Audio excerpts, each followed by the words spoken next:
Hi, and welcome everyone to Garden Party, the virtual series from the Southern California News Group, here to give you tips, tricks, and insights into getting the most joy and productivity out of your gardening experience. And it's also to help you find a community of like-minded green thumbs or wannabe green thumbs. Today, we're talking about troubleshooting common problems in the garden. I'm Sam Dunn. I'm the Senior Editor of Special Projects here at SCNG, and I want to thank you to our Reader Reward subscribers and all of you who've made our ongoing virtual programs so popular. By the way, if you are a Reader Reward subscriber attending today, you're automatically entered to win a $100 gift card from Home Depot, which should come in handy. Now, it's my pleasure to introduce our resident expert, Joshua Siskin. If you read our newspapers, he's likely familiar to you, but just in case, he's our gardening columnist at the LA Daily News and SCNG since 1993, way before I needed Botox. Joshua holds a master's degree in horticulture from UC Davis, and he's also been a landscaping and gardening instructor at the Los Angeles Unified School District and UCLA Extension. And he's owned his own landscape management company, and he's written a book too called Green Plants Under Smoggy Skies, a guide for the Los Angeles gardener. But wait, he's also a licensed psychotherapist, so he can maybe get to the root of our problems about growing anything. All right, let's jump right in.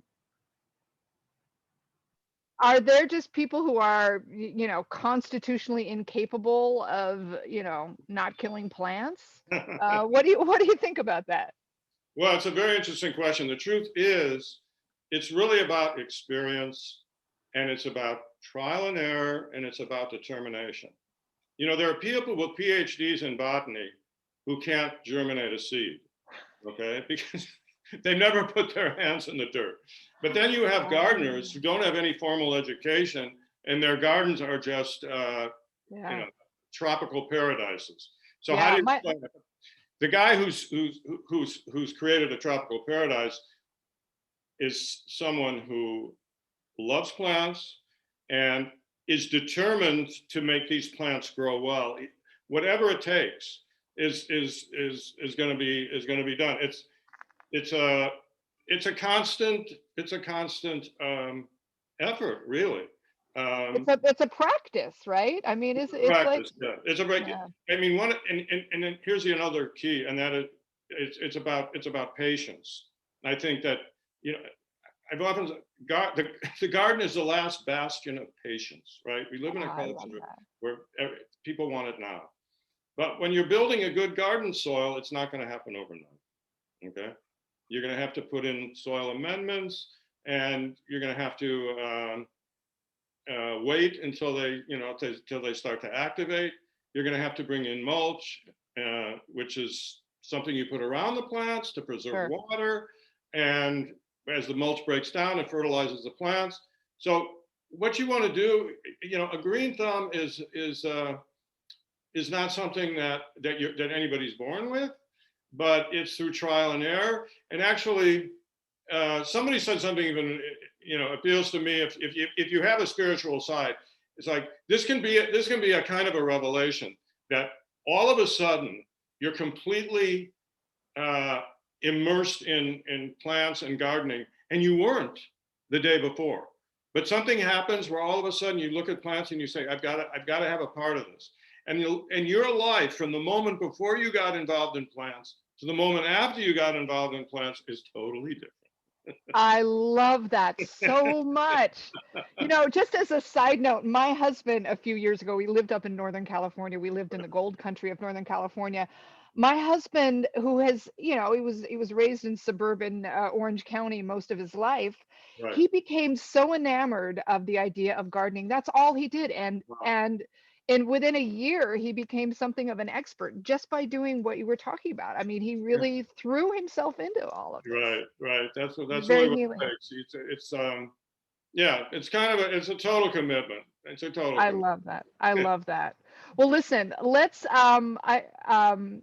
let's move on to some of the problems we're most likely to see in the garden. Oh, wait, before we do that, you were talking to us before we started the show Right. about more of a systemic, holistic view of gardening. Right. Can you talk about that a little bit before we get to the particulars? And here I'll bring my experience, as a psychotherapist to bear, because when somebody comes to you with a problem, your tendency is you want to solve the immediate problem, right? Like you have Sure. stress. Okay, you should be exercising more. You should be doing A, B, and C.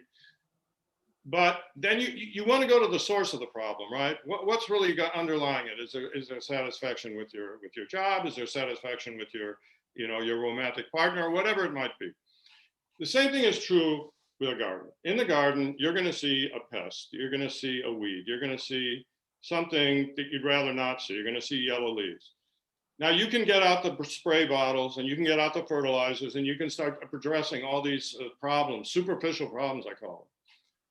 But what about the condition of the soil? What about the juxtaposition of the plants? If the soil is really, really healthy, you're going to have far, far fewer problems than if it's not, right? You can't just dig a hole and put a plant in it. Well, actually, with California natives, you can kind of do that in some cases, but the soil still has to be well drained. You can't just say, okay, this is a California native. I'm in California. I'll stick this plant in the ground and it'll grow.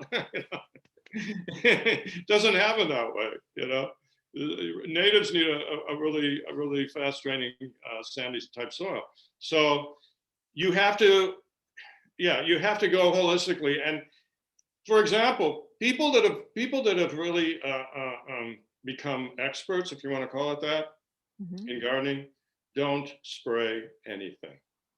Not even organic chemicals, because organic chemicals can also kill beneficial insects. And you don't want that, because beneficial insects are the ones that eat the pest insects. But you were going to say? I was going to say, so we're looking at all of the elements kind of lining up, the condition of the soil, the water, the light, right. all how of these much you conditions water, together. yeah, how much light you have. People say that they're not getting fruit on their fruit tree. Well, the first question you ask was, how many hours of sunlight is the tree getting? Right. Right. Well, let's go. That leads to the particular trouble that many of us face, or particular troubles, I should say. So, Joshua, you've broken this down into two categories, which I think is pretty interesting: abiotic or physiological disorders, and then biotic disorders, which are mechanical, I guess. So, can you take us through these definitions, please? Yeah. So, abiotic or physiological means that there's no biological agent that's causing trouble, okay? It's not a disease, it's not an insect infestation, it's not gophers eating the roots, okay? Right. It's because the plant is not enjoying the kind of conditions that are conducive to growth.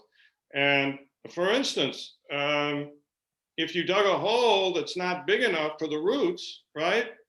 And the best hole for digging is a satellite dish. It's 3 times the diameter of the plant when you took it out of the container, and it's the same depth as the soil is. Okay, so you put that. That's how you should plant. Now, what if you just dig a hole that is exactly the same size as the container that the plant is growing in, and you stick that in? It's going to have a hard time. The growth is going to be stunted, because you want the lateral roots to be able to grow out, which is why you have the satellite dish. And if there's no room for those roots to expand, especially if they're kind of tightly wound, as you sometimes see, the plant's it's just going to sit there. It's going to stagnate. So that's a kind of an example. Or if the water quality might be very salty, and if that happens, then the plants you're going to see a lot of burning on the plants. Okay, and even to the extent that if you over fertilize, okay, you can burn the leaves of the plant, because fertilizer, after all, is salt. So it's going to have the same effect. But that's not a disease. That's not a biotic problem. It's a physiological one. And then we also mentioned the weather. Last summer, we had an incredible heat wave, and you saw that plants suddenly were burning up, right? You saw the edges of certain plants turn brown. Okay, so that's an abiotic situation where the weather did its work. And also during the winter, if you have a freeze, you will see leaves turn brown and black. Okay? Sure. And if that does happen, by the way, you should wait until the plant starts growing again before you cut the damaged parts off, because new growth is more susceptible to burning, either in hot weather or in cold weather. So you don't want to encourage new growth. Whenever you snip the shoots of a plant, you encourage new growth because of you change the hormonal balance. So I think I think we have a slide on that later. So okay. We can talk just a little bit more about that later. I'm just going into the list a little bit, and nutrients, for instance, if the old leaves, if you see the older leaves on your plant starting to turn yellow, but the tips are still green, that means there's a nitrogen deficiency. On the other hand, if you see that the old leaves are still green, but the new leaves are yellow with green veins, that means you're lacking nitrogen, you're lacking iron, okay? So that's a hint to you that you should add nitrogen, or it could be sometimes iron. You can plant different. I have a gardenia behind me. I don't know if you can see it, but anyway, a gardenia is very sensitive to alkaline soil, because in alkaline soil, the iron that's there tends to be locked up. There's not as much iron available. Now, to many plants, there will be enough iron available, but to certain plants, like gardenias and azaleas, for instance, they're very sensitive to high soil pH where the iron is not as available, and so you're going to see yellow leaves. So what you want to do is add some sort of an iron supplement, or better yet, when you're digging the hole to plant your azalea or your gardenia, you put peat moss, because peat moss drives down the pH of the soil. And when the pH of the soil is more acidic, iron is more available to the plant. Great information. We'll talk more about that as we go, but I want to get to the biotic disorders. Right. Yeah, what are those exactly? So you're talking about, for the most part,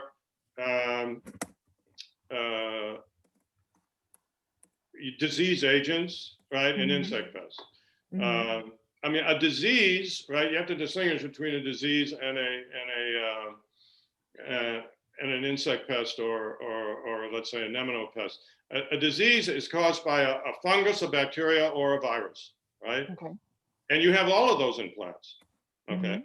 And the biggest, probably 95% of plant diseases are fungus diseases. Why? Because we water too much, okay? Wow, 95, did you just say 95%? Wow. So that's just the default. It's like it's a fungus. It's a fungus. That's by default. If you see spots on the leaf, it's a fungus, right?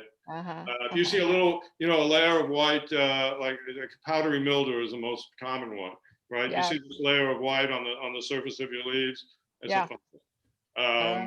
So it's a really kind of a diabolical situation, because you have to give your water plants. You have no choice. But if you give them too much water, then they can get a fungus. Now, just an interesting sidelight. I know a few years ago, I don't know if they're still doing it, but in the Huntington Gardens in San Marino, where they have a very famous rose garden, every morning they would turn on the overhead sprinklers. Why? To knock the fungal spores off of the leaves of the rose bushes. Why?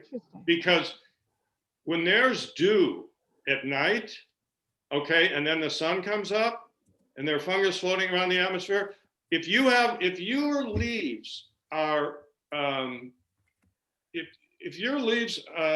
if a fungus spore lands on a leaf that's moist, within 4 hours, that fungus can start to germinate. Okay. Wow. And there's dew in the morning, right? So that's the moist conditions that will allow the fungal spores to grow. So by turning on the overhead sprinklers, they would knock the spores off of the leaves. Oh, and avoid that problem entirely. And avoid that problem. So I mean, interesting. So it's like, so here you are. It's really you didn't do anything.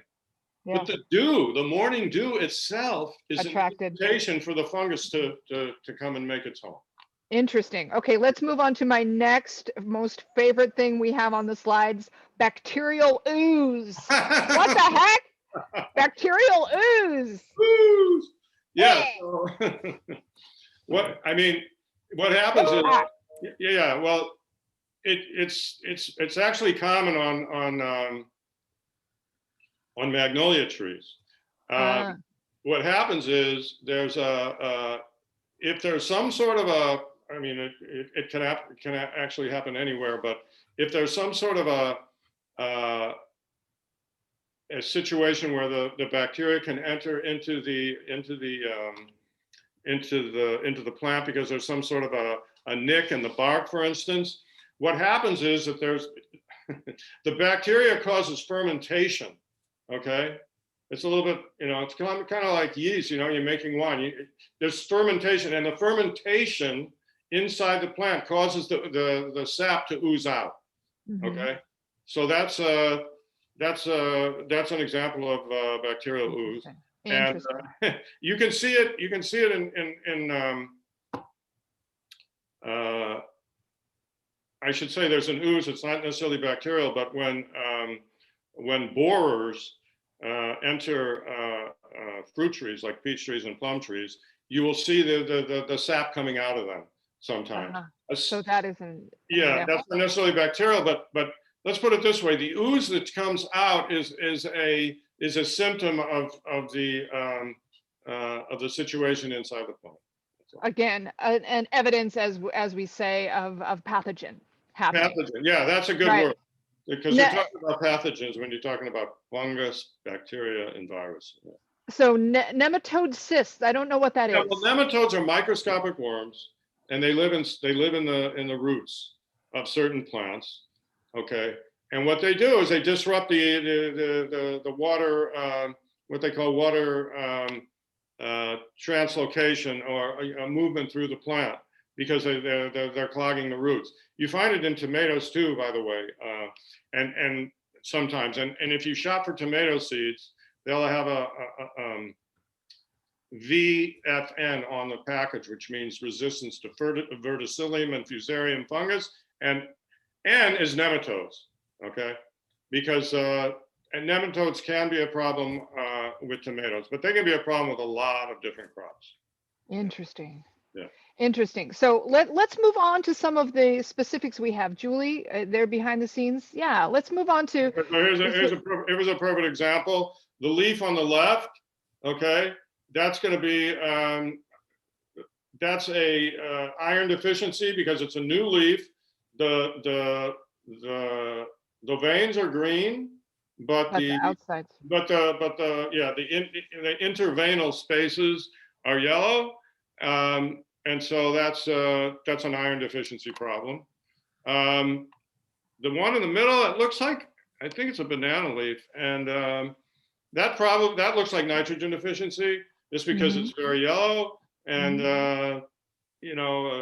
banana leaves are much greener than that. And then on the right, the hibiscus is suffering from probably nitrogen also, but I would think micronutrients as well. When you see yellow, like that, kind of a cloudy yellow. Yeah. And when you fertilize, micronutrients, you see there are three major elements to a fertilizer: nitrogen, phosphorus, potassium, NPK, and those are separated by dashes on the bag. But you want to look in the fine print and see, does it also contain micronutrients? Does it also contain iron and magnesium and manganese and zinc and copper? There are 16 different elements that plants require. And if one of them is missing, they're not looking the way they should. So it's good to have that kind of a fertilizer that contains micronutrients. And you can also fertilize with a liquid fertilizer, which is sometimes acts more quickly. It goes, you fertilize the leaves with it, and then the leaves start to get green. And I should also mention, well, just briefly, that the hibiscus sometimes looks yellow, especially in the winter, and you think it's a problem, but it's not. It's just a seasonal issue, and the leaves will get green when the weather starts to get warm. And that goes back to your initial point, right? Observation. Some of this is just the natural life cycle of a plant. Others might be an indication of problems. Okay, let's move on to the next slide. Burnt foliage. Right. So burnt foliage, it can be a heat wave, it can be a cold, a cold snap, or it can be chemically based. If you have to be really careful when you're spraying a herbicide, for instance, because herbicide is very toxic to any plant. Any leaves that it will touch will start to get brown. I mean, you could kill the plant if you ever do it, but just you're not going to obviously spray a plant that you want to keep with weed killer. But if the leaves of the plant are bordering on the weeds, then some of that's going to drift over and burn the plant. So yeah, there can be. Go ahead. I was just going to say that's a really good point, but we're also entering summer, and we're also entering, we've been in a drought season. Right. I imagine burnt foliage is something many of us are going to be concerned with. We're going to come up against it, and you want to for instance, in the middle picture you see a fern, and ferns are more they're sensitive to sun. They grow in the shade or in half sun, so they can be much more susceptible to burn. And you definitely want to be aware of that. And don't be afraid of watering during the day. One of the biggest myths is that watering during the day is not good for plants. I have lived my entire life thinking you have to get up early in the morning or you have to do it in the evening. No, that's not true. Okay. It's not true. It's not true. Especially during a heat wave, you can water nonstop. They think, oh, water's like what do they say? It's like a piece of glass on the leaf. And right. That's a myth, complete myth. More than most of the agriculture in the United States is watered from sprinklers, from these big, long, I don't know, you ever seen these rolling sprinklers? Sure. In the middle of the day, they do it all day long. They go from one field to the next, they're watering all day long. If there was a problem watering during the day, we wouldn't have enough food to eat, because that's what Joshua. Okay, you've just blown my mind. What is real in the world anymore if that is untrue? Okay, thank you. That is amazing. Okay, next slide, please, Julie. Mechanical damage. Right. So one of the greatest enemies of growing trees is what we call a string trimmer or a weed whacker, right? Weed whackers, yeah. You know that thing, that machine where there's at the bottom there's a wheel with a little plastic. It looks like fishing line, right? Yeah, exactly. Yeah, like fishing line. Okay, so you don't want to, if you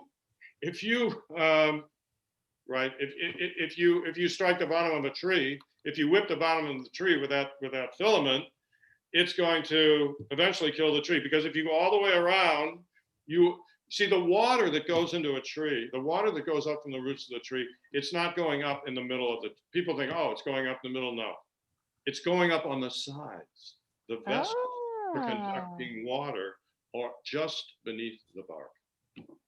So if you do a circle, if you circle that tree and cut that bark all the way around, and the layer just beneath it, you're going to kill the tree, because you're not going to be able to get any water up into the tree. Fascinating. I did not know that.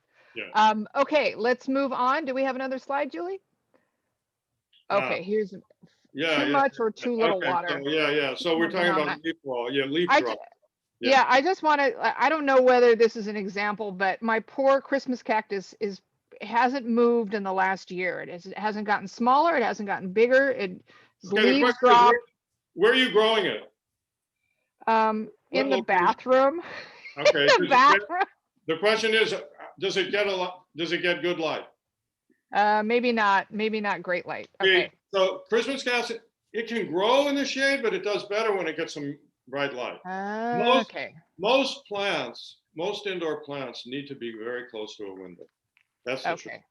Well, I'm sorry to waylay you. I just that's okay. It made me think about that when you were talking about leaves. But also you want to fertilize it with a weak fertilizer, like they say, weekly. When it comes to fertilizing it, you do it once a week. In other words, whatever the recommended dose is, you cut it into 4, right? So if they say 1 teaspoon with each water, you put a quarter of a teaspoon or whatever it is, and then with each watering, you would once a week, or if it's every other week, then you would be like half the dose that's recommended, and so on. But you want to make it a weak solution on a regular basis. Anyway, fascinating. Yeah. So here we come to trees losing their leaves, right? And so obviously, because some trees, and I'm sure this has happened, like they say, if you move into a new property, you should wait a year before you do anything. Because, for a couple of reasons. If you move in the winter, you're going to see a tree without any leaves. You might think that tree is dead and remove it, right?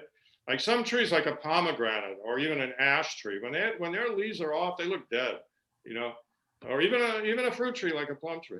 So you want to wait. I mean, there are other reasons, because sometimes there might be bulbs in the ground. You start digging up the ground, you want to plant, and there are all sorts of things there you're not going to see until the bulbs come up. Spring. Yeah. So, but anyway, so you want to make sure that you're not pulling on a tree that loses its leaves once a year.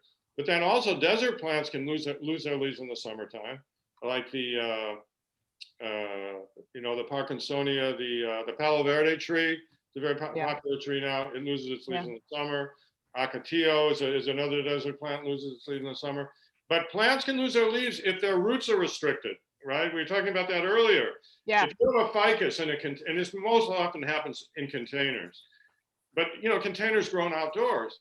If you have a ficus tree and you keep in a container for many years, it's going to stop dropping its leaves because the roots are congested. Okay.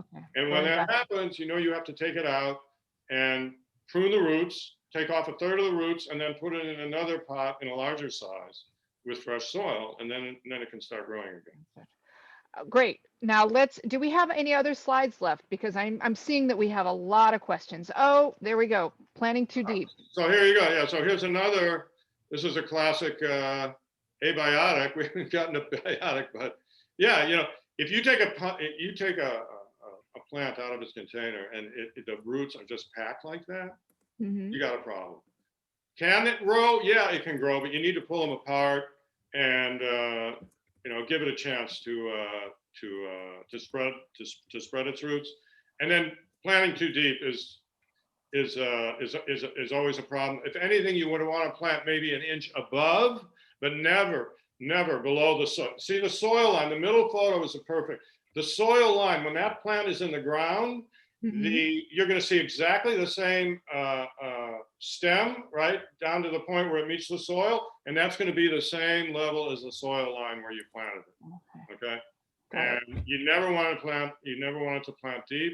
If anything, plant it a little bit high and just put some mulch around it. Okay. But it won't suffer from being an inch or so above the soil surface.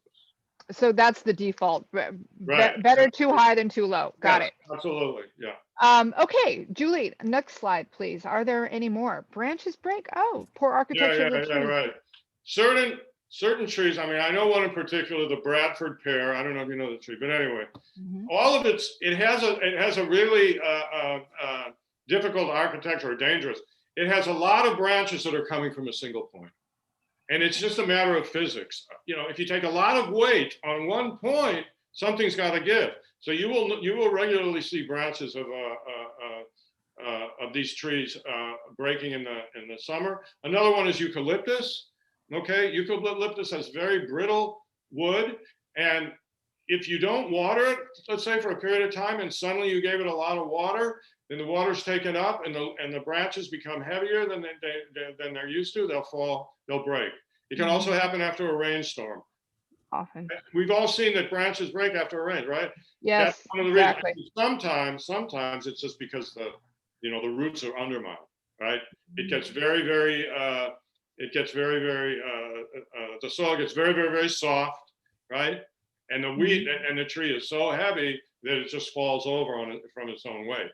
But it also can happen that that's why it's important to prune trees before the winter, because a winter storm can also do that, right? Perfect. Got it. Anything else on this last slide? Oh, yeah, too much light or too much light. It's really more about sun, but if you have a plant that's more shade than sun loving, then yes, it's going to burn in the sun. And then the opposite is also true, that as we mentioned before, if it's getting too much sun, especially too much heat, even roses, roses in West Valley, at least, sun in the summertime, they're going to burn. They're going to suffer for full sun exposure. I see. Well, listen, Joshua, we have a ton of questions. Let's Okay, great. let's get to a few questions. Joan Wood asks, how do you improve soil that is really hard compacted in clay? Well, as somebody said, you get one of the best soil amendments is amend, AMEND. It has rice hulls in it. Huh. Why is that a good thing for compacted soil? Because rice hulls provide air, right? They're like little packets of air, right? What is a rice hull, right? It's the rice that was in there has been removed, and so you have this little packet of air. Got it. So what you want to do is you want to put a layer of, what did I just say? Amend, that's the name of the product. Uh-huh. Over the soil. I mean, there are a lot of, you don't have to buy that one. I'm just mentioning it because it's one that I'm partial to. The other one is grow mulch. That's another one, but it's called grow mulch, but it's actually, you can use it either for mulch or soil amendment. People say, how much do you want to put in? At least a 2-inch layer over the soil, but you can put more. Or the best, somebody said, you know when you can stop putting in soil amendment? When your back starts to hurt. You know? you can't make life too good. I mean, it's funny. You know what I mean? If you have a soil, it's going to take a lot of amending until it starts to loosen up. But you know how you know when the soil is properly amended? Please tell me. You take your shovel, and the shovel goes right into the ground. It's not like. Yeah. You know, you take your shovel. Yeah, I know that feeling well. Yes. Until it's like, you know, going into pudding. It's like dipping. Oh, going into pudding. I love that. Right. I love that. Soil is like pudding. Then you've got. Okay. Got it. Next question. Kelly P says she has 2 pomegranate trees, 4 years old, sun most of the day. We get a ton of blossoms, but only a few fruit. What is the trick to getting fruits? Okay, so it sounds like you're not getting enough pollination. Okay, so there the question is, what kind of bee activity do you have? Right? You can have all the flowers in the world, but without the pollinators, it's not going to do you any good. So that would be my first. That would be my first response. But then, over fertilization can also be a problem. If you fertilize too much, the plant is going to put more of its energy into leaf growth than fruit development. And that would be my other response. Okay, we have a question from Linda Ginn, who asks, who says, Joshua mentioned using peat moss, but isn't that considered unsustainable and bad for the environment? Okay, right. So wait, hold on. She has an amendment to that. Would coconut coir be a good alternative, or would something else work just as well? No, coconut coir is what people recommend as an alternative. Yeah. Okay. Yeah. Okay. Let me go to some of the questions we had earlier. We had a question from Katie. Why is my 7+ year-old fruit tree fruitless? Doing good fertilization, watering, cross-pollination, which circles back, I think, to you. Okay, so wait. So, okay, now she says she has flowers, right? She says she's a 7-year-old fruitless tree, and she's got good fertilization, watering, and cross-pollination. Okay, so yeah. So what am I would also say good fertilization. If it's too much fertilization, there's going to be a problem with fruit, but there's another issue here. Okay. And that is some fruit trees are self-sterile. They're incapable of forming fruit without another variety. Okay, it's true of a lot of apple varieties. It's true of certain plum varieties. So you can have a ton of flowers, but you won't get any fruit because you need cross-pollination with another variety of that particular fruit. Interesting. Yeah. Okay. So is there a way to tell? I mean, well, you have to know the name of the variety. That's what you have. In other words, if you have a certain variety, then you check it out and say, wait a minute, you know, what do I need a pollinator? Do I need another? Okay. Yeah. And when in doubt, ask your friendly neighborhood nursery. Yeah, I mean, there are, a lot of knowledgeable people there. And I mean, there are all kinds of online forums. I tell you, Good. the best forum, as long as we're on the subject, Yeah. davesgarden.com. davesgarden.com. It's the best gardening website in my estimation. One of the best features of it is that you can upload, if you take a photo, by the way, registration is free. If you upload a photo of a plant that you don't know the name of, usually within an hour or two, somebody will identify the plant. Wow. Because that can be very frustrating if you don't know what you're dealing with. Great tip. Yeah. So Kathy asks, when does a Christmas holly plant get more berries? I have one in a pot in the yard on the patio. It has been growing great for a few years, but no more berries. Okay. So you have to be patient. I know a lot of times you bring something home and it has fruit or flowers and then you don't see it for a few years. Well, for one thing, if it's in a pot, if it's still in the same pot, it can't develop properly. And so it needs to get into the garden in order to Yeah. because they do things in nurseries. They treat plants with hormones and things that get them to do things that they don't normally do. And then when you remove those special treatments, then the plant just sort of reverts to what it needs to do to survive. But it's not going to give you any special effects, so to speak. Okay. Yeah. Marcia Harris has a question, and I've heard this too. She says, I was told to use the grass clippings that I get when I cut my lawn around my roses so weeds don't grow. Is that good advice, or are there problems there? So here's an interesting point. One thing about you can definitely use grass clippings all over your garden. It's not a problem at all. The only thing is you don't want to put them on too thick, because if you put them on too thick, they start to stink and they start to get mushy, and you don't want that. Okay. But the grass clippings by themselves are not going to deter weeds. You want a mulch that's at least 2 to 3 inches thick to deter weeds. Okay, but not grass clippings. Like I say, because they get weighted and is very counterproductive in the garden. But if you have tree trimmings, that's the best. The leaves and the bark. Just waylay a tree trimmer. I mean, it's a ton of stuff, so you would probably want to go in on it with a neighbor or two, and have them dump his tree trimmings on your driveway. I mean, you should be ready to spread it.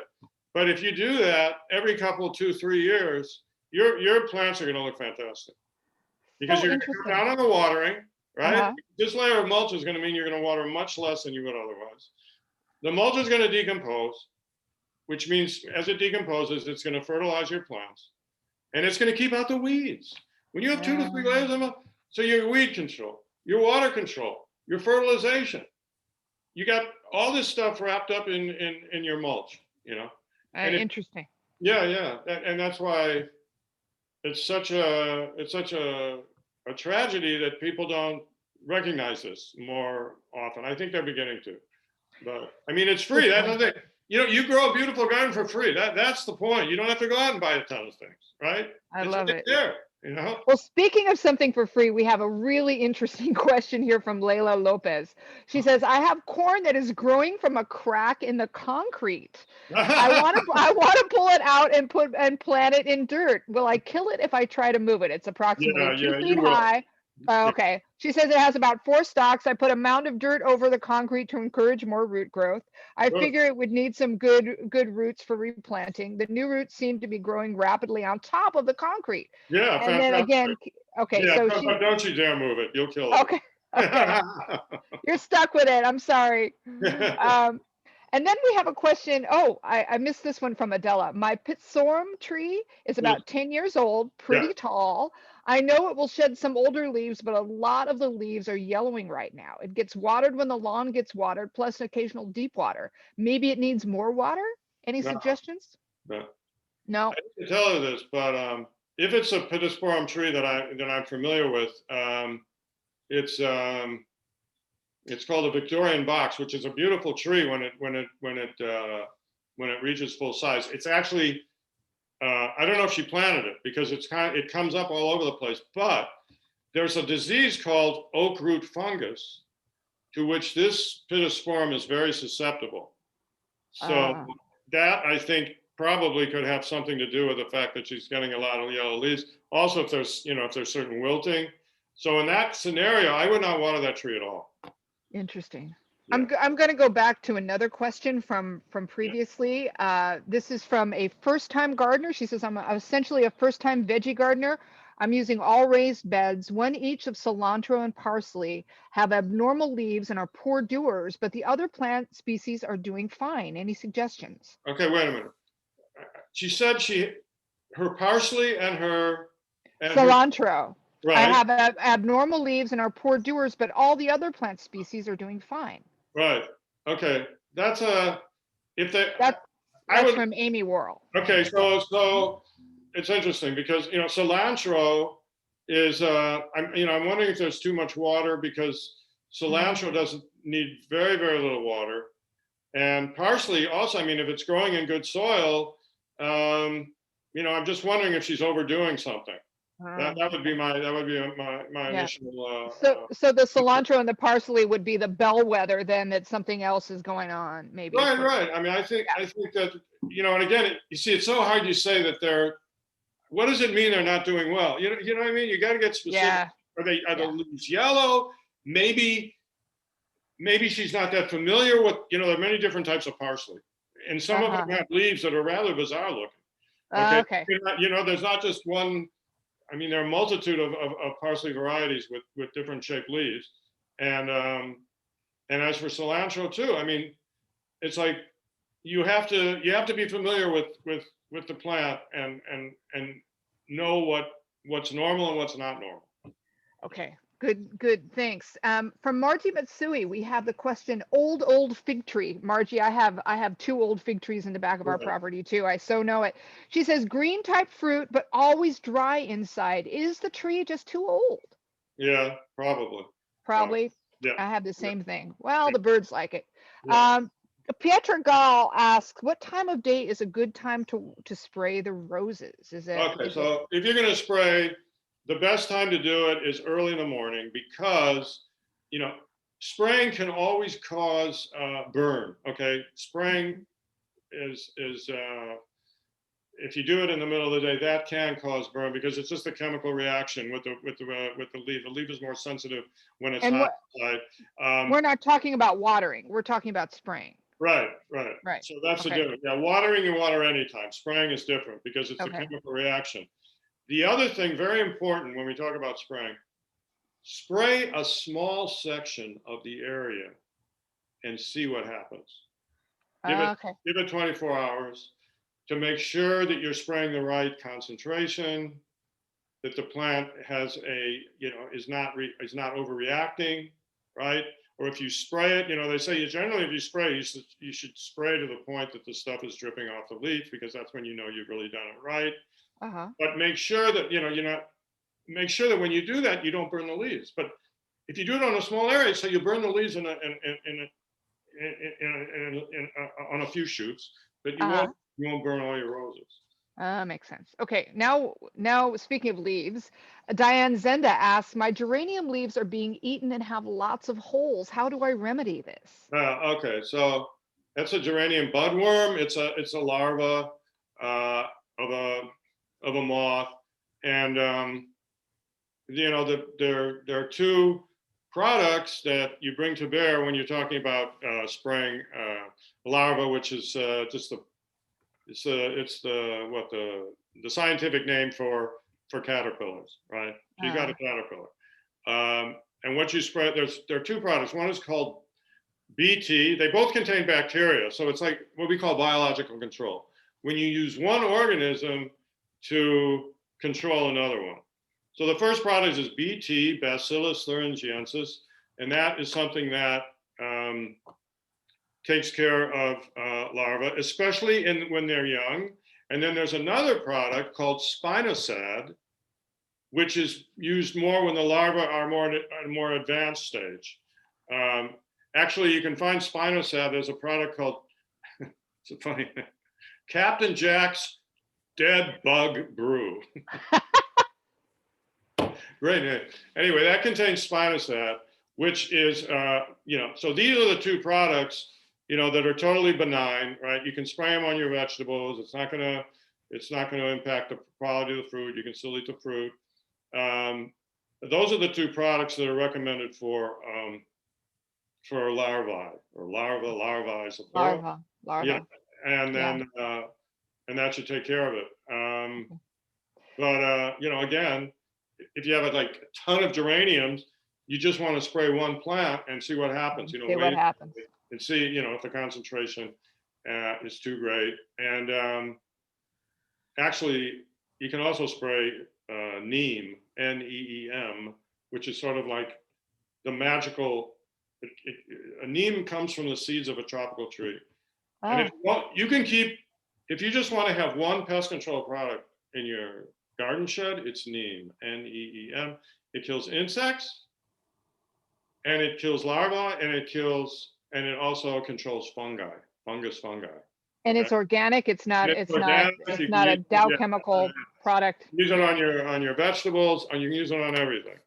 Okay. And so that's like sort of but even with neem, you want to do a little piece of it and see how it works. And be aware that these products can also kill beneficial insects. Okay. Yeah, bummer. So that's the but. I mean, not most beneficial insects are not impacted by these products, but occasionally they are. And again, I brought something on that point, because this is a bougainvillea, right? Which looks pretty healthy, right? Yeah. I don't know if you can see. If you look real closely, raise it up a little bit. I can't see but okay. But you see here, something's taking a bite out of this leaf, right? It's a looper. It's a bougainvillea looper, which is a larva. Okay, it's a larva of a moth. And another way you can tell is, I don't know if you can see this, but this is looper poop. Can you see that? I can't. I can just see your hand, but raise it up a little bit more so we can see. Looper poop. Good to know. Or insect poop in general. There's a word for it. It's called frass. Frass.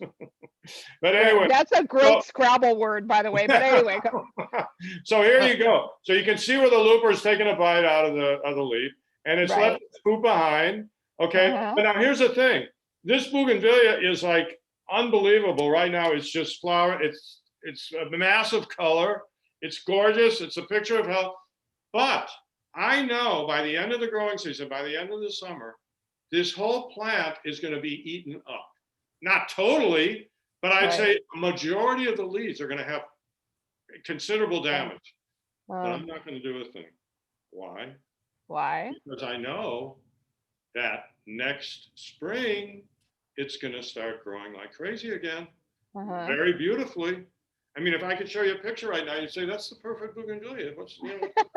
Okay, so that's why I would say to the person with the problem on the geranium, let it be, Okay. Because what happens, see, there are natural predators out there. There are insects and birds. Okay, so let's get into birds a little bit. Birds love to eat larvae. That's their their favorite snack. So if you have a bird bath or a bird house, bird feeders, right? Hummingbirds, which are great to have around anyway, they're going to eat those larvae that are consuming your flowers. And so you get the benefit of the birds and your problem. And they're doing their job. Speaking of animals, Peggy Hinoki, I hope I'm saying your name right, Peggy, notes, I've been seeing raccoons in my vegetable garden. Here's an interesting thing. I hadn't heard this before. Will placing solar lights around my garden keep the raccoons from eating my Persian cucumbers? Meaning that the lights go on at night? I mean, is there, okay. I think that's the idea that they would. Well, there's a couple of things you can do. First of all, so I presumably I'm not are raccoons eating the vegetables? I guess it seems so. Yeah, it seems like they're eating, especially her cucumbers. So there are a couple of things you can do. Another thing you can do is what's called a motion sprinkler. Okay, you put a motion sprinkler near your vegetable garden. Now, when the raccoon passes this motion sprinkler, right, the sprinkler goes on. And when the sprinkler goes on, the raccoon runs away. Oh, I love that. Yeah, so that's something that you know, for any kind of, you know, like let's say you have a problem with cats, right? Neighborhood cats running in your garden. Same thing. You have a motion sprinkler too, when they're running in the garden. The sprinklers come on, the cats run away. I love it. We're getting toward the end, so a few more questions. Quick one from Kevin Michael or Michelle. My king palm is 25 feet high. How much taller will it grow? That's a good question. Well, one thing I can tell you to do, 25 feet. You know, I'm not an expert in the height of king palms, but I would say it's probably going to grow another, I would say 10 or 15 feet at least. But I want to bring something in here because the largest forest of king palms in the United States of America is located in Beverly Hills. You probably don't know this. There's a botanical garden in Beverly Hills, Los Angeles County Botanical Garden in Beverly Hills. It was contributed by the wife of you remember the Robinsons department stores. So Mrs. Robinson, okay, Mrs. Robinson. Okay, I've got that song in my head now. Okay, go ahead. Never mind. I don't think it's that. She donated her house, right, and garden, which includes this forest of king palms, to the county of Los Angeles, and now it's an arboretum. You can go and visit there. All you have to do is make reservations online. Awesome. I'm telling you, to walk in this king palm forest is an experience that it's like it should be on your bucket list if you're a gardener in Southern California, if you like plants, right? I love that. Yeah. I love that.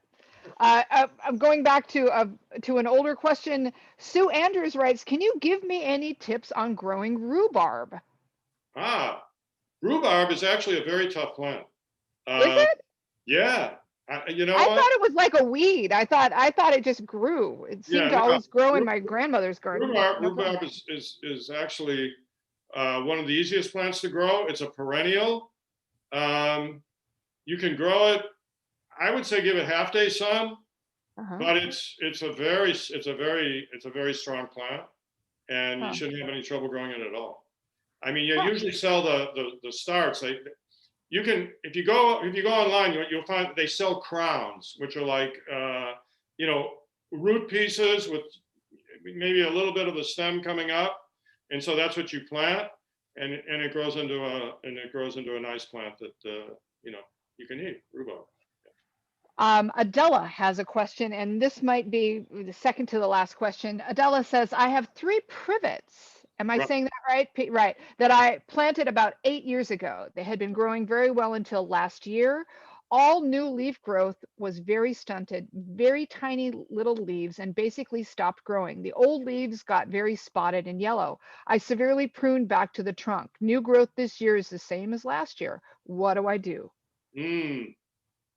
And how old are did you say how old they are? She said she planted them about 8 years ago. Okay. So it sounds to me like it could be some kind of a virus. Because when leaves get very, very small like that, yes, it sounds like a virus. And I hate to be gloomy, but you may have to remove them, because if the new growth is also like that, and plus it's yellow and spotted, it sounds like you could have like a systemic problem here, like a virus. Once you cannot cure a virus in a plant. Okay, it's not always fatal. In fact, you see this here. This is called a variegated leaf. Yes. A variegated leaf means it has like different colors in it. Now this plant is not. This is not from a virus, but there are certain variegated plants that have leaves like that because of the activity of a virus, but it doesn't kill the plant. It just gives the leaves this spotted look, right, that people find ornamentally attractive. So that's probably what's happening there with the spotted leaf. Yeah. Okay, I'm going to end on an unusual question from Marcia Harris. She asked, "Do lizards eat chocolate mint leaves? I have never had the problem before, but the only thing I see different are lizards climbing over the block wall." Right. What's the deal? And do they eat chocolate mint leaves? That's a good question. I mean, I know they eat. You know, they're very good at insect control. Like if you see Yeah. lizards in your garden, it's a good thing because they do Oh. control lizards. Chocolate mint, I have to tell you, I'm not an expert in lizards and their diet beyond insects.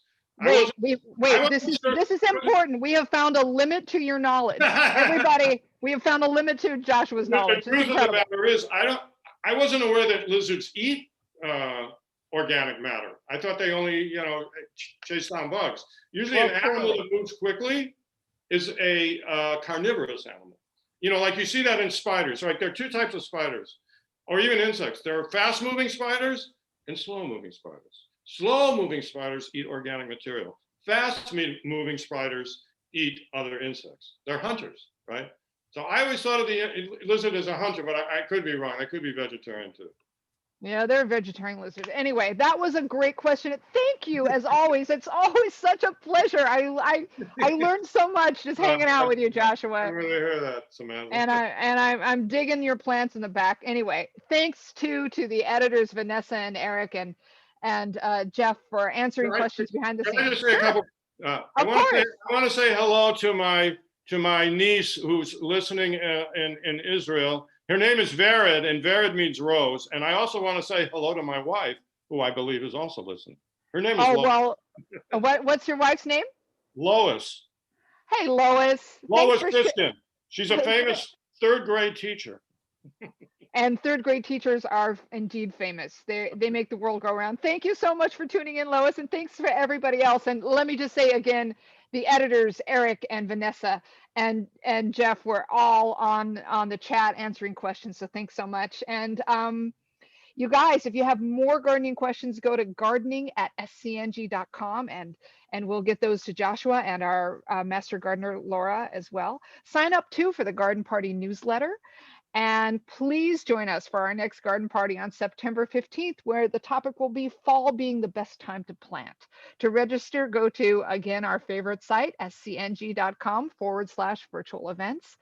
Meanwhile, I'd like to invite you to hang out with us as we restart Bookish on June 15th. We've got Dean Koontz and Lisa C as at least two of our guests. To register, again, scng.com/virtual events. And as always, I encourage you to read our newspapers and visit our websites to stay informed. And of course, equally important, entertained. If you'd like to share your thoughts from today, or if you have additional questions, please email us at events@scng.com, and I'll see you next time. Thanks again, everybody. Bye.